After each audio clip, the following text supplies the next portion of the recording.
नमस्कार साथियों, आप देख रहे हैं मेरा YouTube channel love AP railway.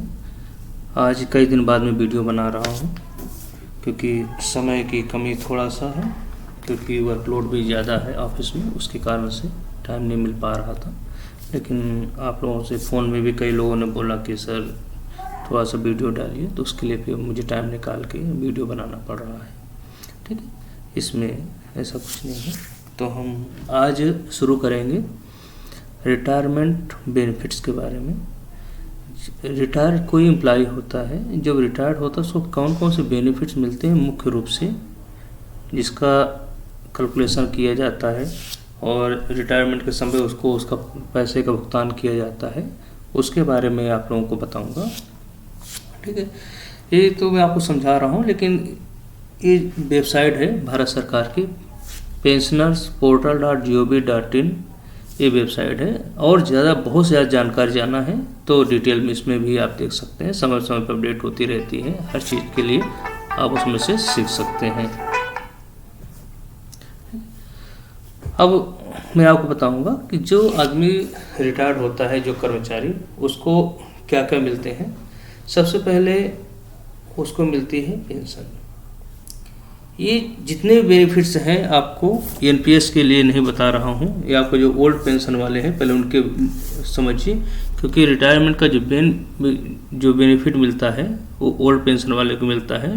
New pension वालों के लिए स्कीम बहुत सारी बदल जाती है, लेकिन फिर भी कुछ चीज़ें हैं। तो पेंशन है, पेंशन किसी भी कर्मचारी के लिए सबसे मूलभूत चीज़ें हैं, जिसके लिए वो नौकरी, कोई कर्मचारी सरकारी नौकरी इसीलिए चाहता है कि उसको पेंशन मिलेगी।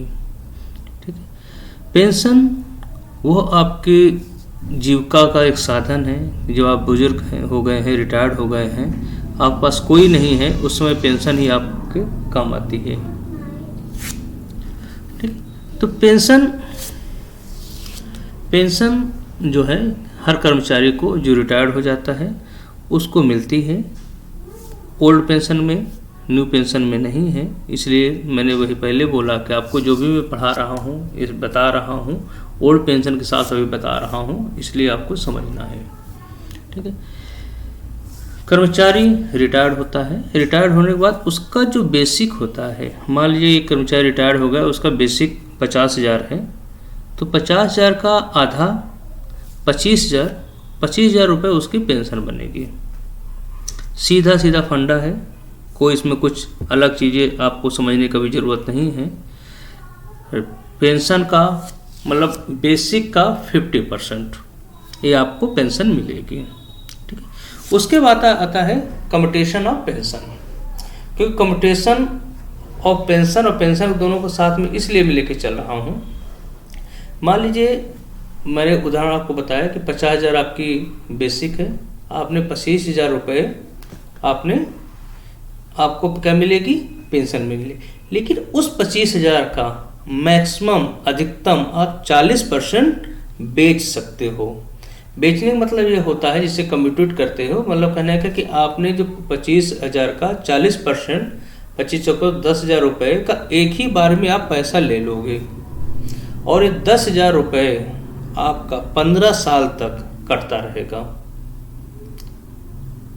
और इस बीच यदि एम्प्लॉई जो पेंशनर है वो एक्सपायर्ड हो जाता है, तो वो जो रिकवरी उसके फैमिली से नहीं होती है, फैमिली पेंशन से नहीं होती है। इसीलिए लोग जो है एक मुश्त पैसा ले लेते हैं, वो रिटायरमेंट के समय उनके काम आ जाता है।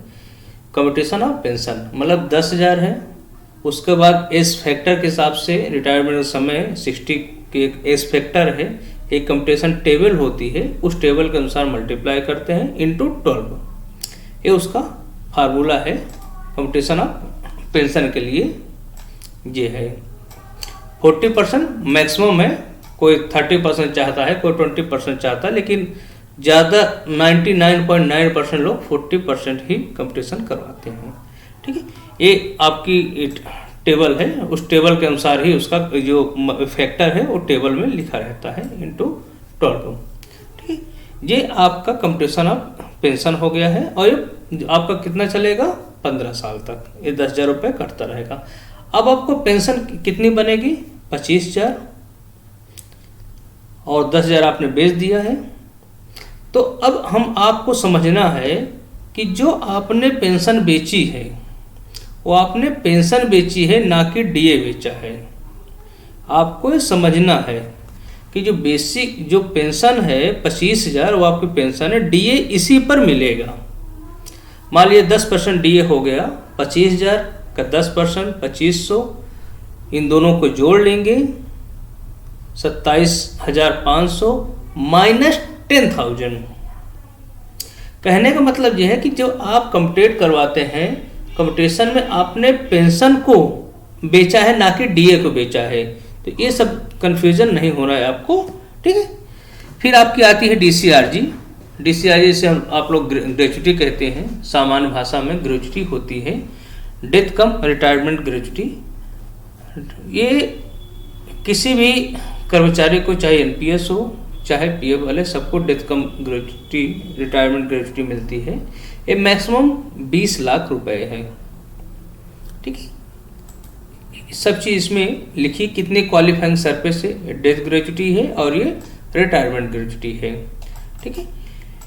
इसमें अलग अलग सबके हैं कि कितने साल की नौकरी होगी तो उसका कितना है। मैक्सिमम 33 वर्ष के हिसाब से कैलकुलेट किया जाता है और अमाउंट में 20 लाख रुपए, ठीक है। 20 लाख रुपए से ज़्यादा नहीं मिलेगी ग्रेच्युटी, चाहे आपके 50 लाख बन रही हो चाहे जितनी बन रही हो, ठीक है। मैं डेथ ग्रेच्युटी की बात नहीं करूँगा, ठीक है। अभी हम आपको रिटायरमेंट के समय की बात कर रहे हैं, ठीक है।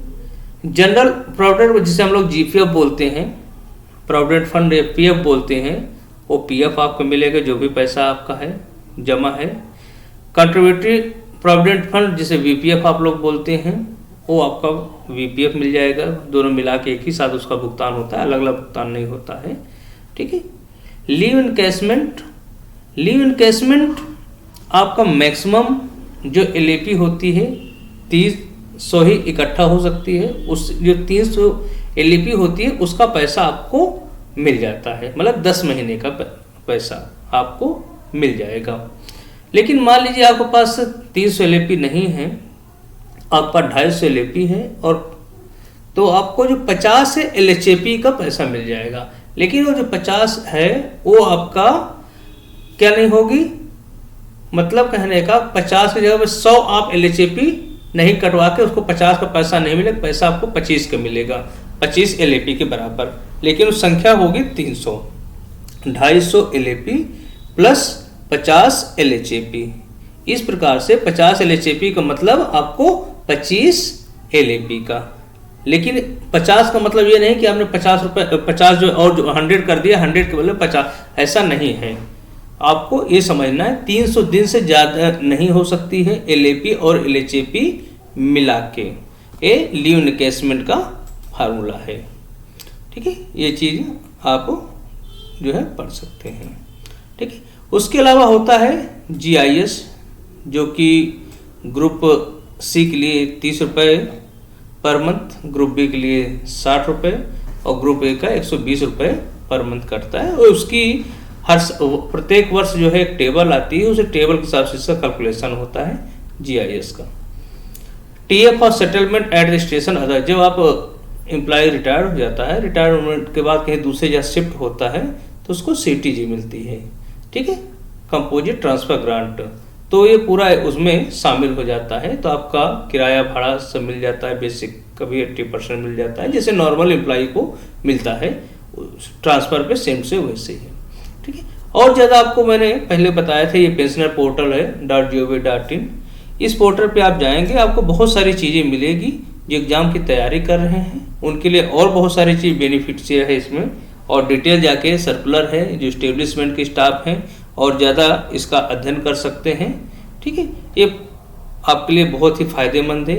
जो एम्प्लॉई हैं या जो रिटायर्ड हैं वो अपना कैलकुलेशन इसमें चाहते हैं तो उस कैलकुलेशन भी इसमें पूरी तरह से है, हर चीज़ के बारे में पूरा जानकारी है, वहाँ से पूरी जानकारी कैलकुलेट कर सकते हैं। ग्रेच्युटी कैसे कैलकुलेट की जाती है, पूरा बेनिफिट इसमें आपको मिल जाएगा इस वेबसाइट के माध्यम से, ठीक है। अब देखिए लास्ट अपडेट है 20/1/2020 का, ठीक है। अब आप जो है इसमें जो भी चीज़ें आपको चलती है, ग्रेजुटी कैसे कैलकुलेट करना, पेंशन कैलकुलेट करना है, वो सारी चीज़ें आपको इसमें मिलेगी। आप इसका अध्ययन करिए। ये देखिए आपका सब कुछ है इसमें डिटेल, ठीक है। एक गवर्नमेंट ऑफ इंडिया की वेबसाइट है pensionerportal.in, आप इस पर जाइए और लॉगिन करिए, और सब चीज़ें जो भी आपको नहीं समझ में आता है आप मुझे कमेंट्स करके उसके माध्यम से बताऊंगा। लेकिन मेरे हिसाब से वेबसाइट इतनी अच्छी है कि आपको कहीं दूसरी जगह भटकने की जरूरत नहीं, परेशान होने की जरूरत नहीं है।